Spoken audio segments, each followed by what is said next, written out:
Merhabalar, ben Yüksel, kanalıma hoş geldiniz.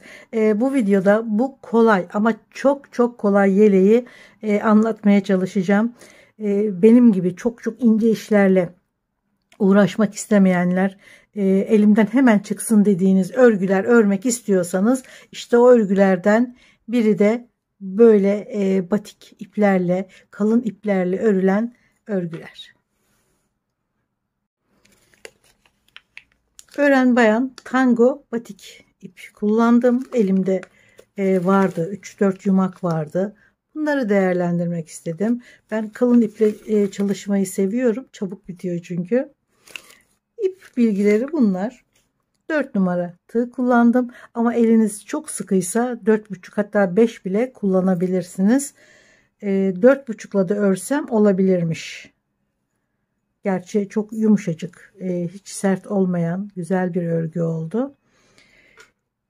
Bunun ilmek sayısı 36 trabzan üzerinden çalıştım ama bu tabii ki benim ölçüm.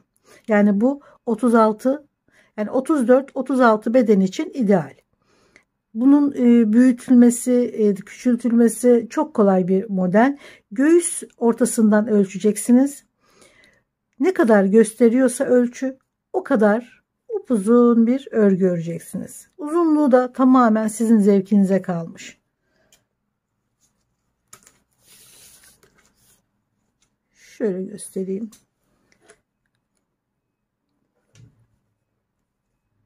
24 santim örmüşüm. Bunu tabii ki çok daha uzun da örebilirsiniz. Ufak bir yelek olsun, kısa bir yelek olsun istedim. Uzun kollu, ince, kışın da giyilebilecek, yazın da giyilebilecek penye bluzların üzerine çok güzel oluyor gerçekten. Benim kendi ölçümde, onu da vereyim, bir fikir olsun. Şöyle.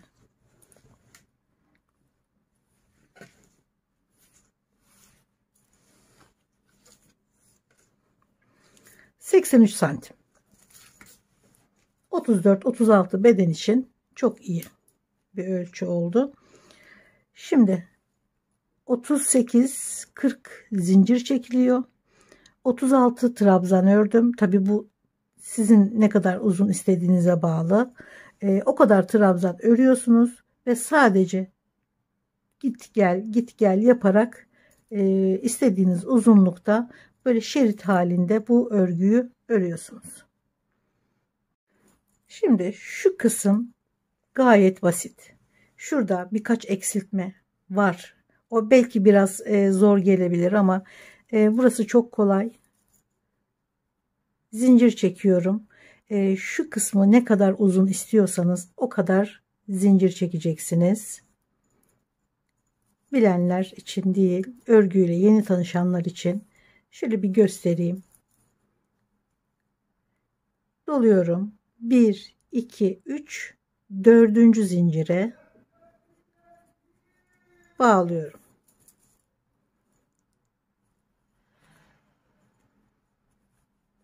Ve trabzanları örüyorum.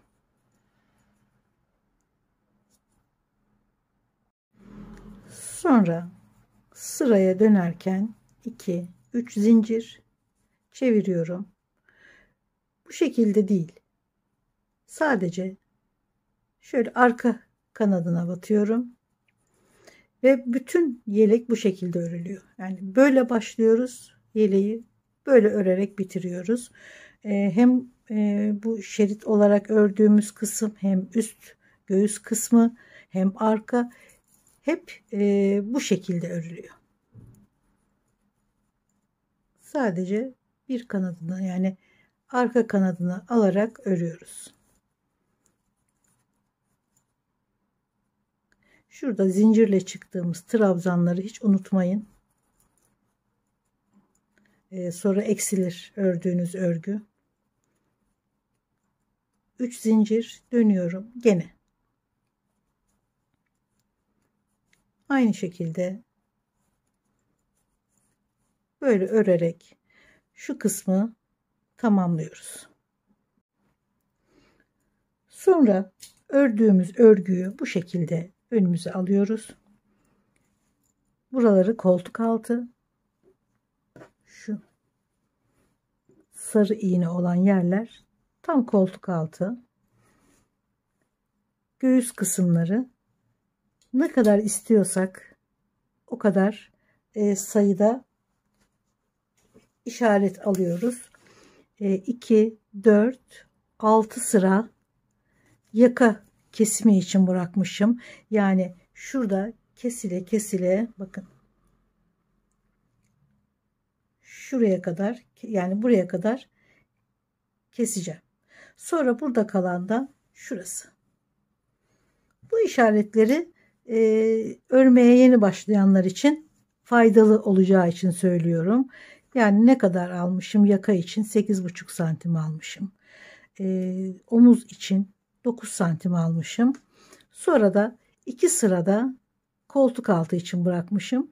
Arkayı örerken de gene 2 sıra bırakarak başlıyoruz. Şurada 4 sırayı santim olarak da verirsem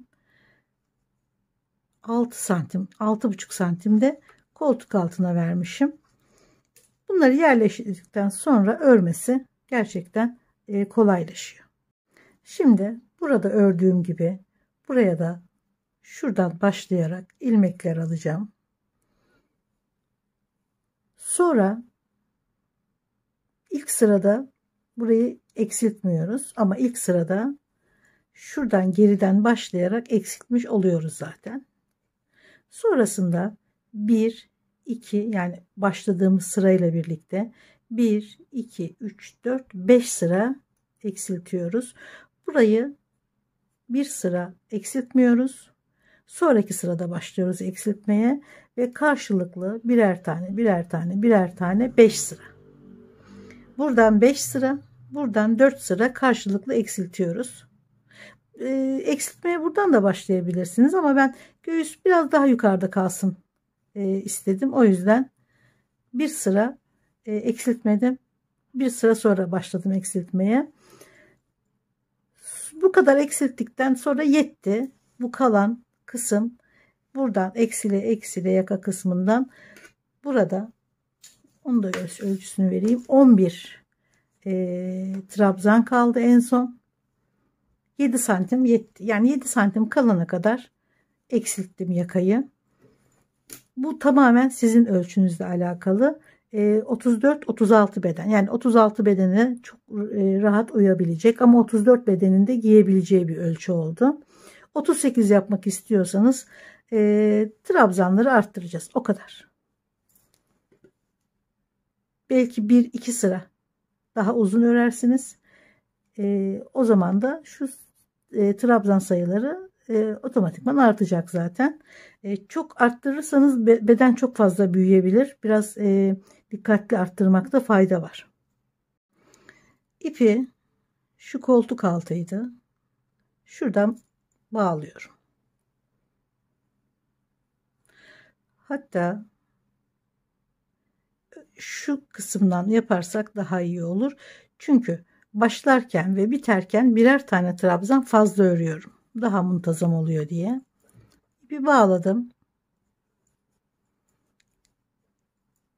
Şu her trabzanın arasına, şu boşluklara, bakın şu boşluklara ikişer tane trabzan öreceğiz.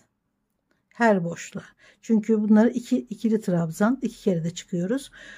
O yüzden her birine 2 tane trabzan öreceğiz.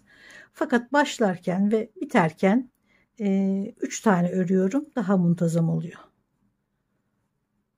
Hatta şunu çıkaralım. Şimdi araya 2 tane örüyorum. Burada bir tane fazla oluyor. Onu muntazam olması için örgünün deneyerek bu şekilde daha iyi olduğunu düşünüyorum. İpi de arkadan yürüterek kaybediyorum. Her boşluğa 2 trabzan. Burada 3 tane oldu. Dediğim gibi kenarların muntazam olması açısından.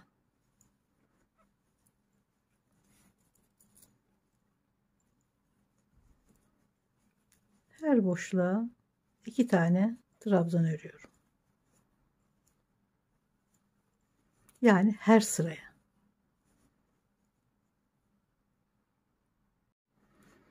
Her boşluğa 2 kere batarak sırayı tamamlıyorum. Burada fazla battığım yere gene bir tane fazla trabzan örüyorum. Toplam 28 trabzan oldu.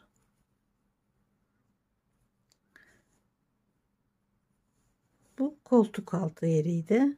Zaten ilk sırada iki sıra geriden başladığımız için ilk eksiltmeyi de yapmış oluyoruz zaten. Yani kol evini açmış oluyoruz. Burası yaka kısmı. Yaka kısmında da ilk sırada eksiltme değil. Şimdi dönerken yapıyoruz eksiltmeyi. 2 zincir, 3 zincir çekmiyoruz.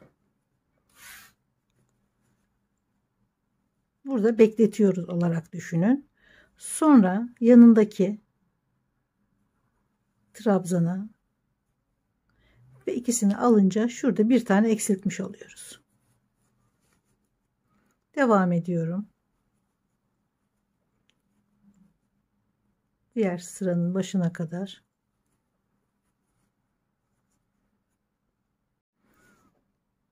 Burada bir tane eksiltmiştik. 1, 2, 3, 4, 5, 6, 7, 8, 9, 10, 11, 12, 13, 14, 15, 16, 17, 18, 19, 20, 21, 22, 23, 24, 25. Şimdi burada 2 tane trabzan var. Eksiltiyorum. Bekletiyorum. Diğerine ve topluyorum. Bir tane daha eksiltmiş olduk. 26. 28 ilmekti. Bir buradan, bir buradan. Şimdi 26 kaldı. Dönüyorum gene 2 zincirle.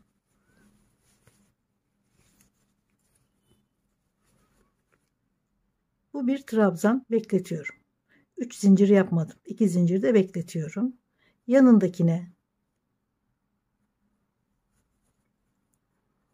topluyorum. Bir tane daha eksiltmiş olduk.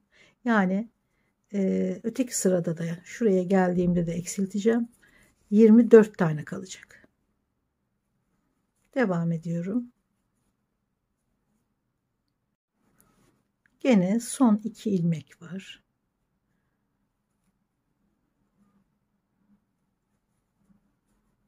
Bekletiyorum. Sonra diğerine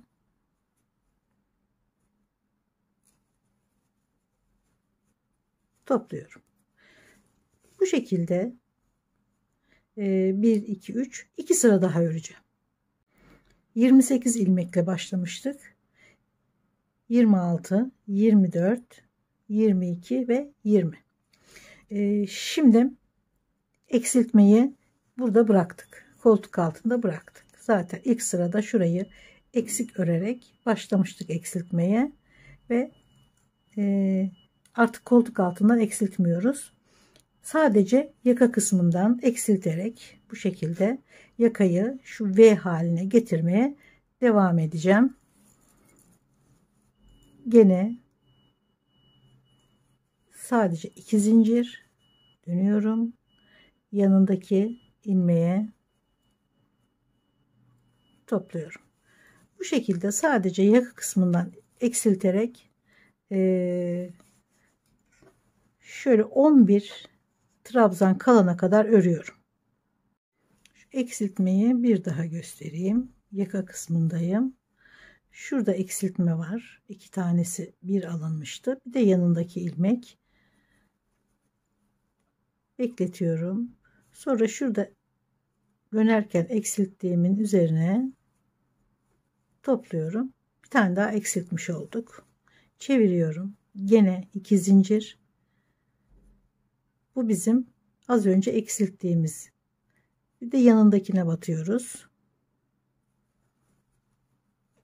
Topluyoruz. Bir tane daha eksilttik. Yani hem sıra biterken hem sıra başlarken her sırada eksiltme yapıyoruz. Burayı da öyle örmüştük.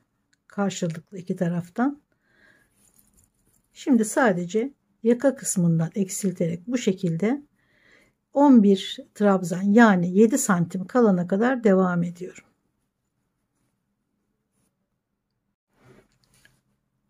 Başlangıç sırasıydı. 2, 4, 6, 8, 10, 12, 14 ve 15. sırada bitirdim. Burası gibi. Şimdi ön kısım bitti. Arka kısmın örgüsüne başlayacağız. Buraları koltuk altı 2 sıra boşluk verip ileriden başlamıştım. Gene 2 sıra boşluk verip şöyle başlıyoruz. Yani 1, 2 şuradan başlıyoruz. Ortada kalan iğne şurası tam koltuk altı. 2 sıra ön kısımdan 2 sırada arka kısımdan boşluk veriyoruz ve kol evini oluşturuyoruz. Şuradaki eksiltmeyi de burada da yapacağız ama 5 sıraya gerek yok. 3 sıra yeterli eksiltme için. Arkalarda çok fazla eksiltmeye gerek yok. Arka kısımdaki kol oyukları için. Şöyle ipi bağladım. Bağladığım noktadan gene her boşluğa, her trabzan arasına 2 tane trabzan öreceğiz. Gene başladığımız noktaya fazladan birer trabzan örelim. Daha muntazam ilerliyor örgü.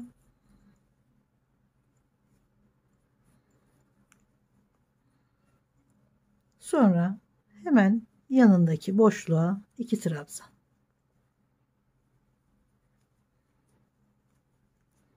Sonra diğer boşluğa her sıraya yani 2 trabzan örüyoruz.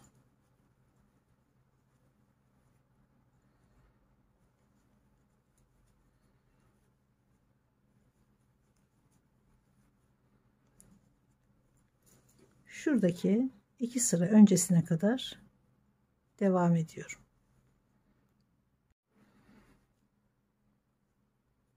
Bir tane de örgünün içine fazlayı örüyorum. Başlarken ördüğüm gibi. 2 sıra geriden burada yaptığım gibi arada 4 sıra var. Şimdi dönüyorum. Eksiltme yapıyorum. 2 zincir, yanındakine topluyorum. Bir tane eksiltmiş oldum. Sıranın sonunda gene eksilterek bitireceğim. Sıraya başlarken gene bu şekilde eksilterek başlayacağım. 3 sıra yeterli olacak. Koltuk altı eksiltmesi. Dediğim gibi önde yaptığımız oyuntu arkada o kadar pek gerektirmiyor. Daha az bir oyuntuyla daha güzel olur. Arka kısım.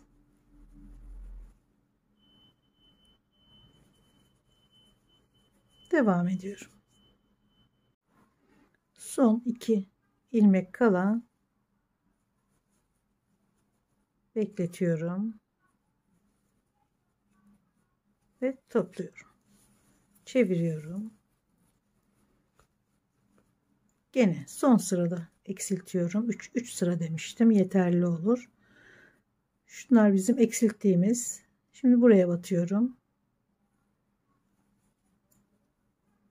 Topluyorum. Bir tane daha eksiltmiş oldum. Gene sıra sonunda bir eksiltme daha yapıp sonrasında düz bir şekilde ilerleyeceğim. Kesme yapmadan. 14 sıra ördüm. 15. sırada şurada 11 trabzan 7 santim olan örgüyü ördüm. 2, 4, 6, 8, 10, 11. Şimdi şu ense kısmını ipi koparmadan bir oyuntu yapmak için geçeceğim. Sonra 11 sıra daha öreceğim. Trabzan. Önce geçiş yapmak için bir tane çakma sık iğne yani yarım trabzan örüyorum. Sonra bir tane sık iğne, sonra ilmek yürütüyorum. 11 tane trabzana ulaşana kadar ilmek yürütüyorum.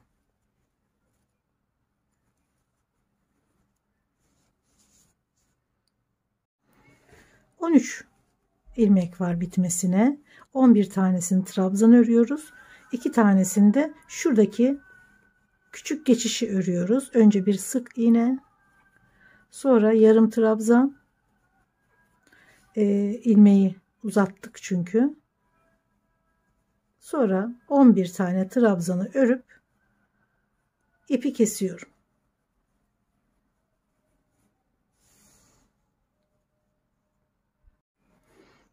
Bu şekilde gayet güzel bir ense oyuntusu örmüş olduk.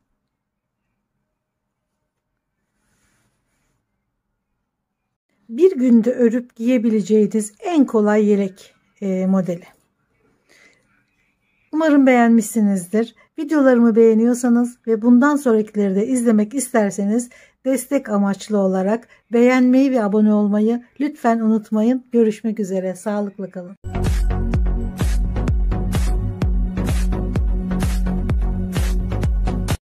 Merhabalar, ben Yüksel, kanalıma hoş geldiniz. Şimdi çok güzel bir yelek çalışması yapacağız. Spor görünümlü, günlük kullanım için hem şık hem kullanışlı, kapüşonlu ve cepli olacak yelek. Kalın ipler kullanırsanız bu modelde güzel duruyor. Bu bilinen bir markanın ihraç fazlası iplerinden yünlü bir ip ve 10 numara 6 milim tığ kullanıyorum. Şimdi zincir çekerek bir tane ön parçaya başlayalım.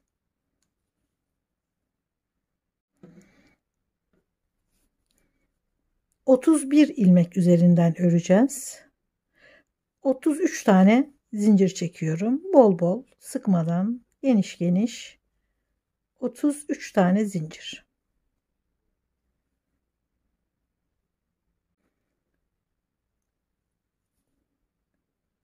1, 2, 3 tane zinciri atlıyorum. 4. zincire ikili trabzan. Ve sıranın sonuna kadar 31 adet trabzan örüyoruz. Sıkmayalım örgüyü de, gayet gevşek. Çok sıkıysa eliniz yarım milim daha geniş tığ kullanabilirsiniz. Yani 6,5 milim, 7 milim kullanabilirsiniz. Çok sıkı bir örgü olmasın.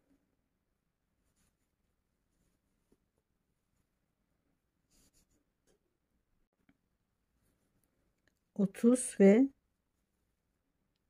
son zincire 31 trabzan.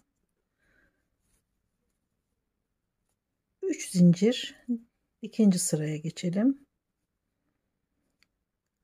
Bu bir trabzan, yanındaki trabzanın üzerine ikinci, 3 trabzan ördükten sonra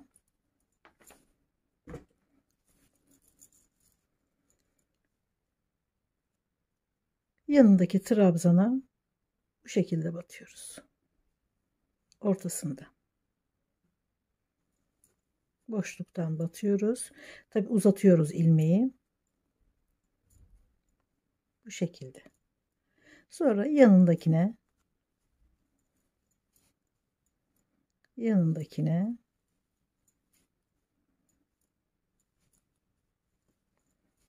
5 tane trabzan örüyoruz.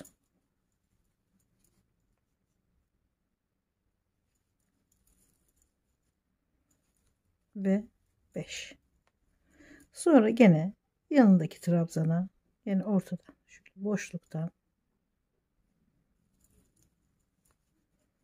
uzatıyorum ilmeği. Gene 5 trabzan.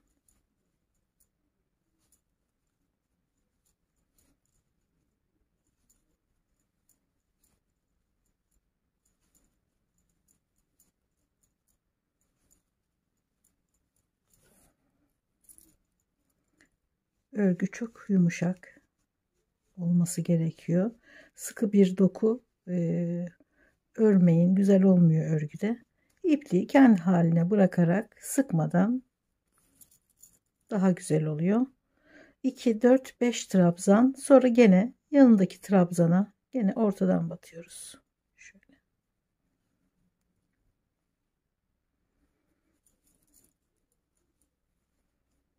İlmeği uzatıyorum. İkili trabzan. Gene 5 trabzan.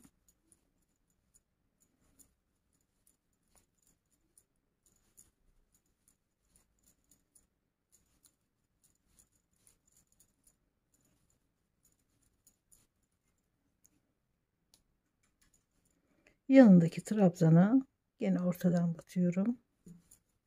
Uzatıyorum ilmeği ve ikili trabzan.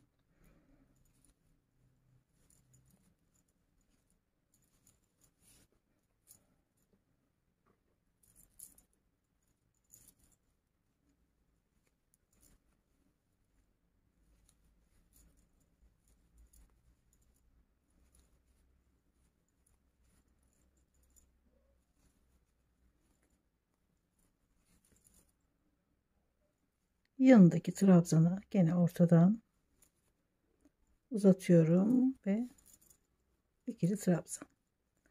Burada 3 tane trabzan var. Başlarken 3 trabzanla başlamıştık. 3 trabzanla bitiriyoruz. Şuradaki zincirle çıktığımız trabzanı unutmayalım.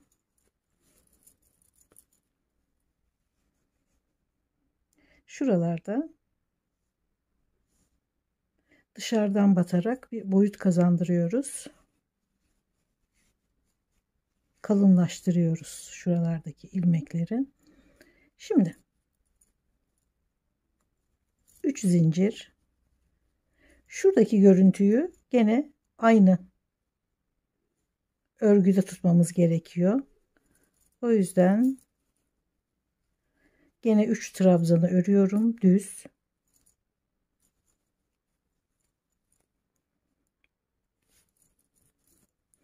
Şimdi şuradaki boyutlu trabzanı öreceğim. Doluyorum. Bu sefer şöyle alıyorum. Buradan. Çünkü şuradaki kabartma görünüm ön yüzde. Onu korumamız gerekiyor. İlmeği uzatıyorum ve ikili trabzan. Devam ediyor. Biliyorum renkli olduğu için, karışık olduğu için çok fazla gözükmüyor.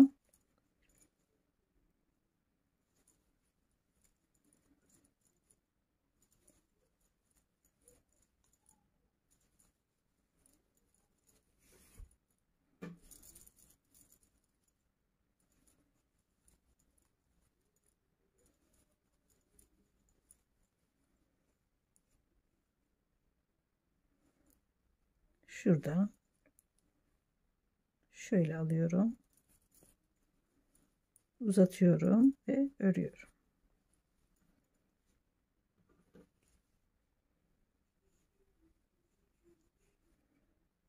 Buralarda kabarık duran ilmekler.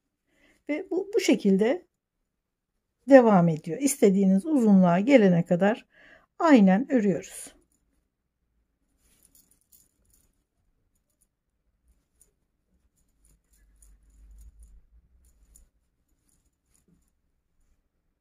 İp çok koyu renkti. O yüzden açık renkle devam etmek istedim.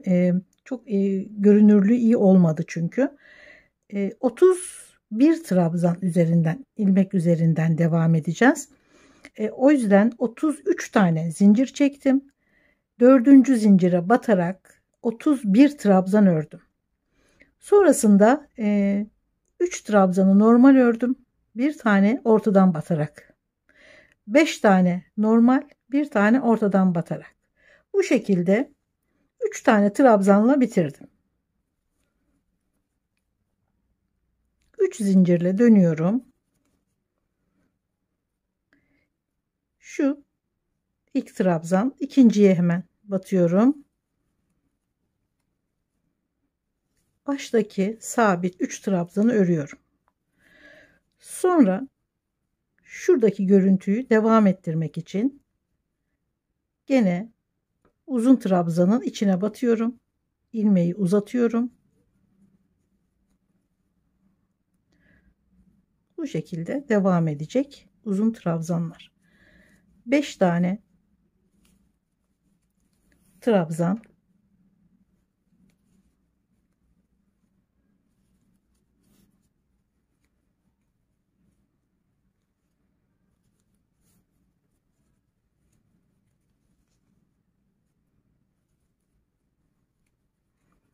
ve şuradaki uzun trabzanın ortasına batarak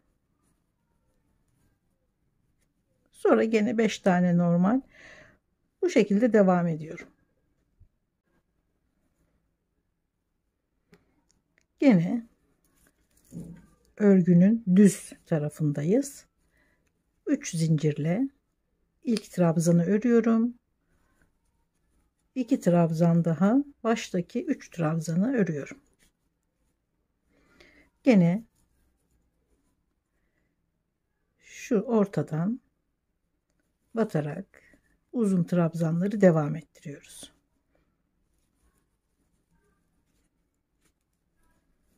Yani basit olan deseni bu şekilde örerek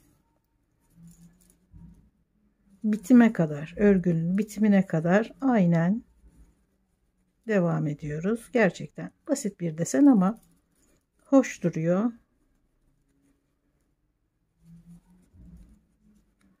Bittikten sonra güzel bir desen oluşturacağını düşünüyorum tamamında.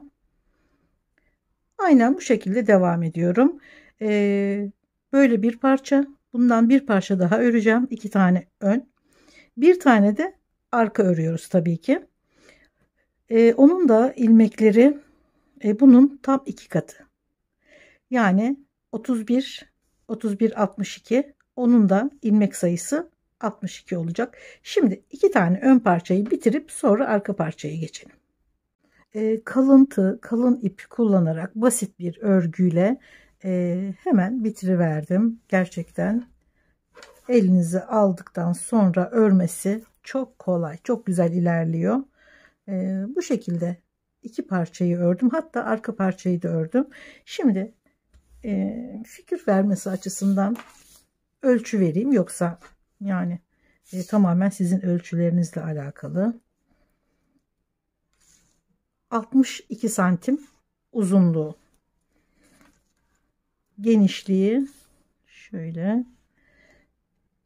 23,5, şöyle 23,5 santim. Arka 61 ilmek üzerinden ördük. Ön parçaları 31 ilmek üzerinden örmüştük. 31 zincir çekip 2 tane fazla 33 zincirle 4. zincire batarak 31 trabzan örmüştük. Bunda da 61 trabzan üzerinden öreceğiz. 63 tane zincir çekip gene 4. zincire batarak trabzan sayısı 61 tane olacak. Bu şekilde arkayı da tamamlamış oluyoruz. Uzunluk aynı, genişlik 47 santim.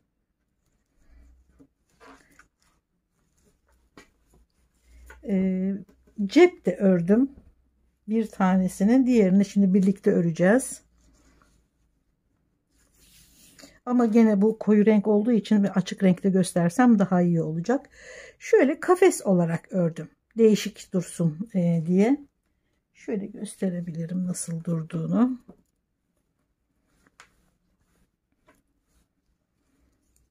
Şu şekilde. Çok hoş duruyor gerçekten.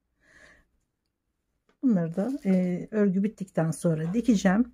Şimdi arkayı, önü omuzlardan dikerek tutturuyorum ve kapüşon tarafını yapıyoruz. Ön parçaları ve arkayı bu şekilde üst üste koyup 24 santimde genişliği ön parçaların, 12 santimi yakaya, 12 santimi omuzlara verdim. Şurayı da diktim. 12 santimi de bu şekilde diktim. Şimdi burayı dikelim. Şu kısım kapüşon olarak örmeye devam edeceğiz. Omuzları da nasıl diktim hemen göstereyim. İşaret aldığım ilmekler aynı, karşılığı aynı ilmekler. Şöyle ilmeğin, şu bütün olarak görünen ilmeğin dış kanadını ve karşı ilmeğin de dış kanadını alıyorum. Şunu içeride bırakıyoruz. Bir kere daha üzerinden geçiyorum.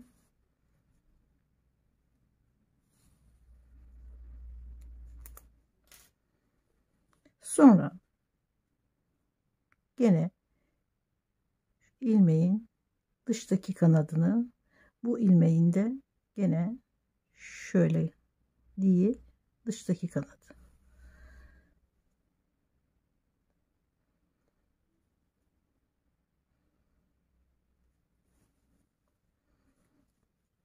Çok çekmeden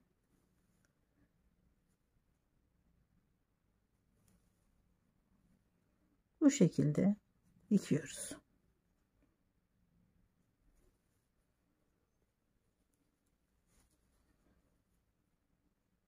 Evet, dikişi de tamamladım. Omuzları, yan dikişleri hala yapmadım. Bunu kapüşon bittikten sonra dikeceğim. Şimdi 12 santim bu taraf, 12 santim bu taraf, 24. 24 de arka kısımda var kapüşon için, 48 santim. Kapüşona da zaten ortalama 50 santim yetiyor. Bu da çok büyük bir beden olmadığı için 48 santim yeterli. Şimdi hemen ipi bağlayıp kapüşona devam edelim. Şimdi şuradan başlayalım.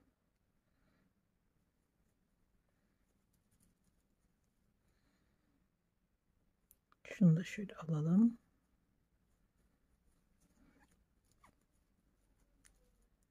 Üç zincir ve trabzan.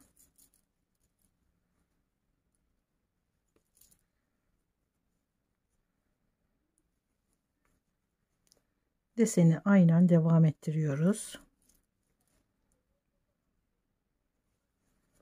Uzatıyoruz ve ikili trabzan. Devam ediyoruz.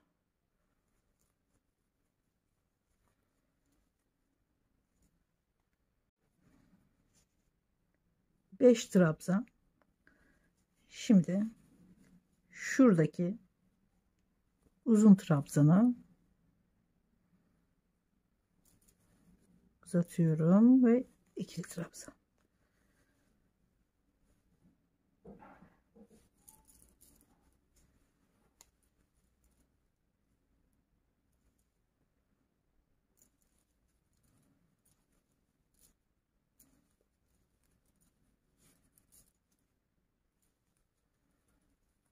Devam ediyorum.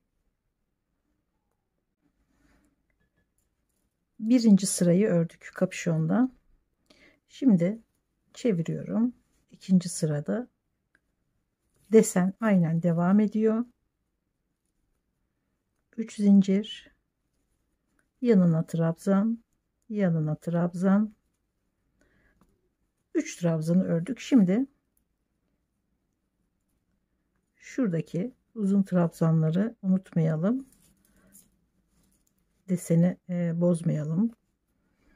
Şöyle batıyorum dışarıdan, uzatıyorum ve iki kere de çıkıyorum.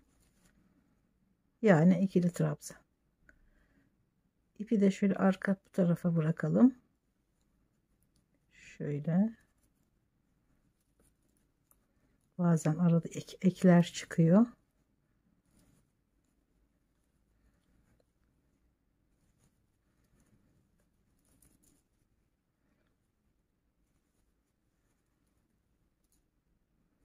Beş trabzan.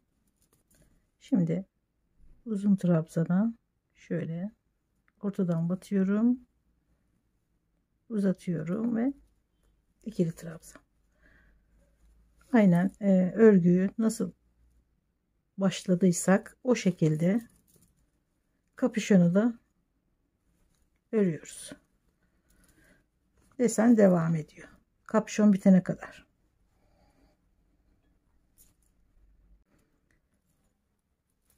Kapüşon yüksekliğini şöyle şuradan başladık ve 30 santim yeterli oldu. Genelde ortalama 30 santim yetiyor. Sonra orta noktasından birleştirdim. Şurada omuzları diktiğim gibi diktim. Kol için 18 santim yeterli. Bu tabii ki sizin ölçünüzle alakalı, fikir olsun diye söylüyorum. Şöyle 18 santim şuradan itibaren yan kısımları da dikiyorum. İsterseniz yırtmaç da bırakabilirsiniz yanlardan. İsterseniz tamamını da dikebilirsiniz.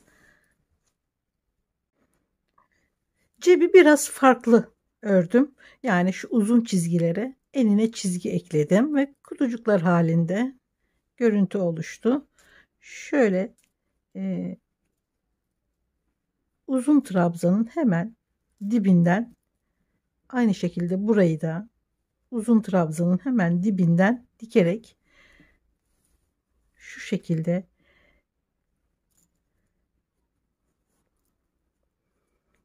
tam dibinden ilmek alıyoruz. Şuradan da en fazla 2 tane ip alıyoruz. Gene dibine ve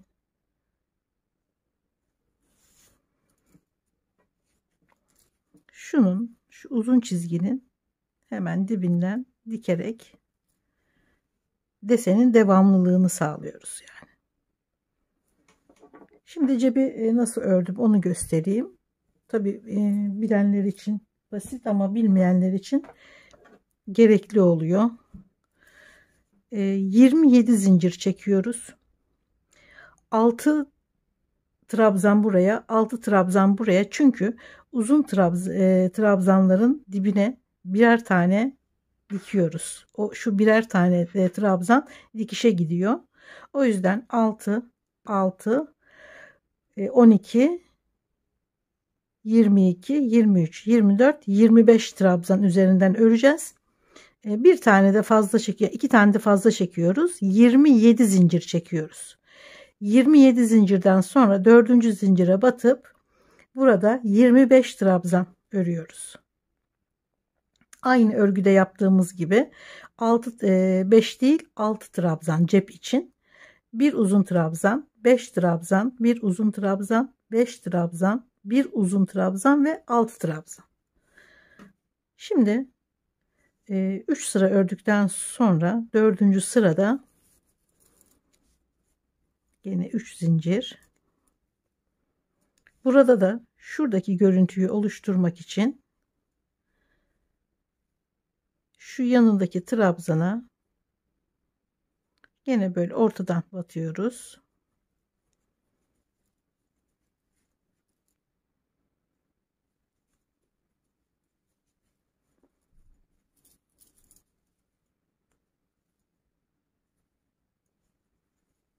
Bu sırayı böyle örüyoruz.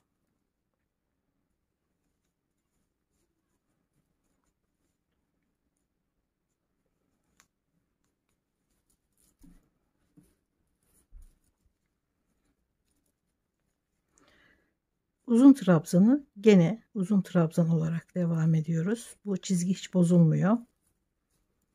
Gene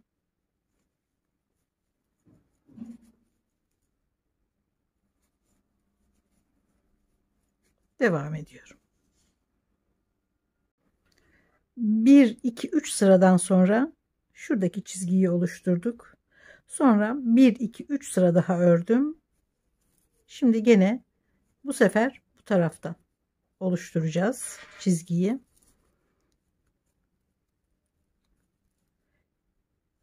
Bu taraftan olacağı için çizginin şöyle alıyoruz.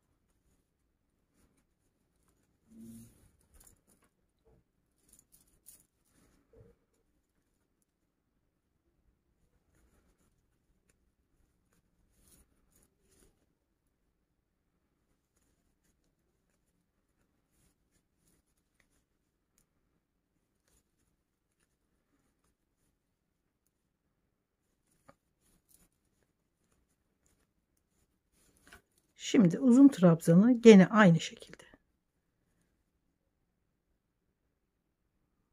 devam ettiriyoruz.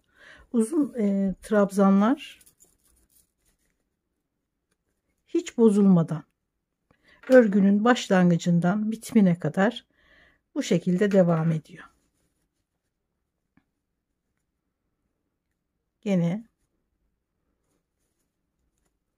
aynen devam ediyorum.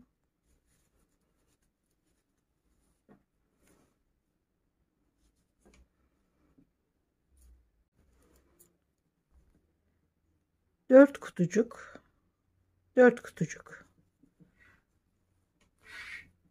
Şimdi ben devam ediyorum dikmeye. Şuradaki örgüyü uzun trabzanın dibine, mümkün olduğu kadar şu kabartıyı bozmadan dibine batıyoruz.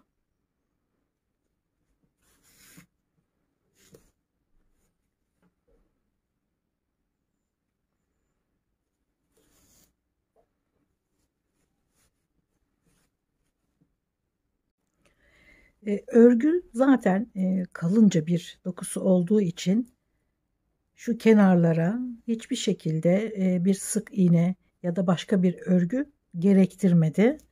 Bu haliyle çok daha güzel duruyor çünkü. Düğme ben daha çok kahverengi istedim ama düğme bakarken içindeki renkler iple birebir aynı renklerde düğme buldum. O yüzden de bunları aldım. Yani koyu renk ve açık renk birebir aynı. Zaten eskitilmiş blue jean görünümünde bir ip.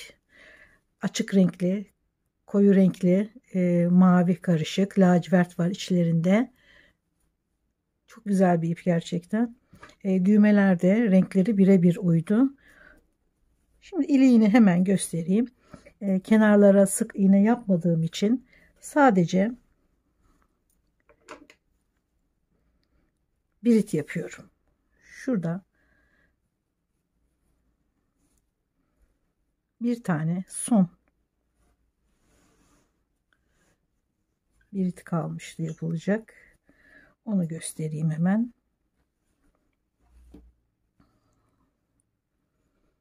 Tam karşılığına şöyle 2, 4, 6, 8 şurası.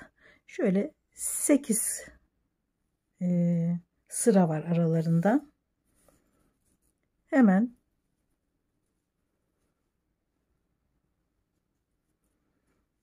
buraya bağlıyorum ipi. 2, 3, 4, 5, 6, 7.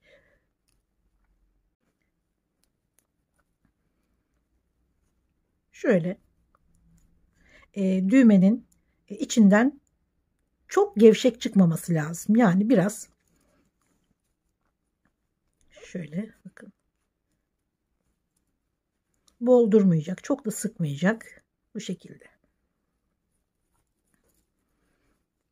Şurada bir sıra atlayıp yani şu sıranın başına bağladım. Aynı sıranın sonuna bağlıyorum. Sıkılaştırıyorum ve kesiyorum.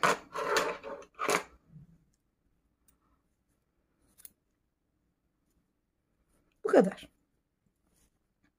Bunu da içinde kaybediyorum.